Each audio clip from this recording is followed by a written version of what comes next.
حضرت جابر رضی اللہ تعالی عنہ سے مروی ہے کہ حضور صلی اللہ علیہ وسلم نے فرمایا، جب ماہ رمضان کی آخری رات آتی ہے تو زمین و آسمان اور ملائکہ میری امت کی مصیبت کو یاد کر کے روتے ہیں۔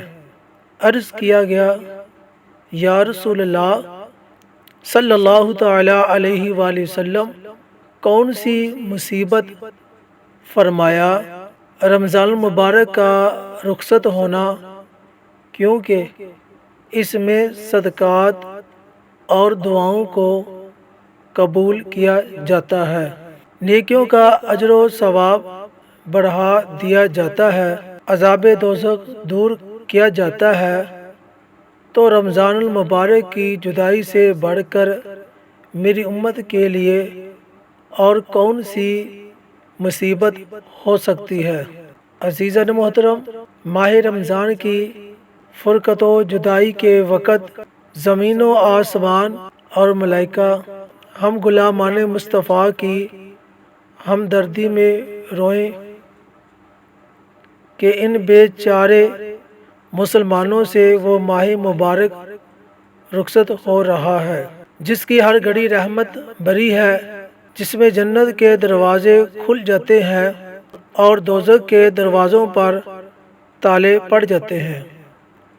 روزانہ لاکھوں کروڑوں گناہ گاروں کی مغفرت ہو جاتی ہے۔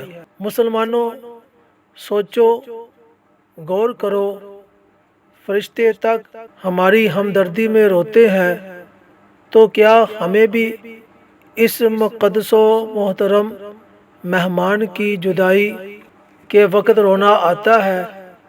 کیا ہماری آنکھیں بھی اس کے غم میں نم ہوتی ہیں؟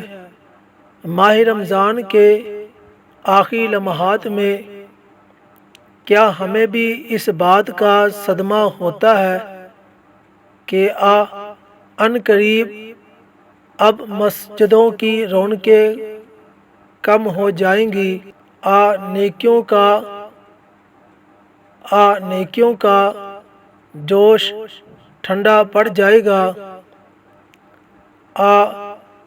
صدقہ روزوں کا لطف و مزہ وقت افطار کا نورانی سما، تراویح کا کیف و سرور، ہر طرف قرآن کی تلاوت اور جگہ جگہ نعت خوانی کی محفلیں، اور سحری کے وقت درود و سلام کی میٹھی میٹھی مدح بھری آوازیں، آدھی رات کے بعد سحری کے لیے جگانے والوں کی صدائیں، یہ تمام مناظر اب کہاں نظر آئیں گے؟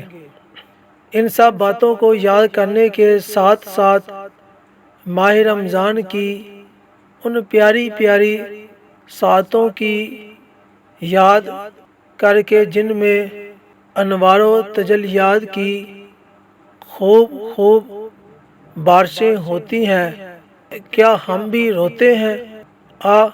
ہمارا دل بالکل سیاہ پڑ چکا ہے۔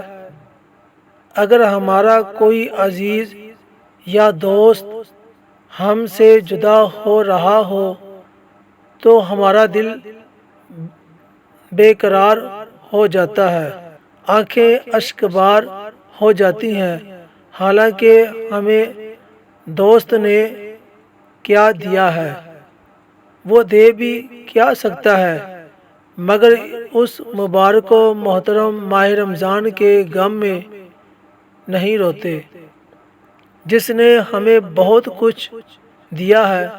میرے پیارے بھائیوں، اس کے غم میں ضرور رونا چاہیے۔ اگر رونا نہ آئے تو رونے جیسی صورت ہی بنا لینی چاہیے۔ ویسے بھی کسی پیارے کی جدائی انسان کو غمگین کر ہی دیتی ہے، تو ہمیں بھی غمگین ہونا چاہیے۔ اپنی کوتاہیوں اور ناقدریوں کو یاد کر کے آنسو بہانا چاہیے۔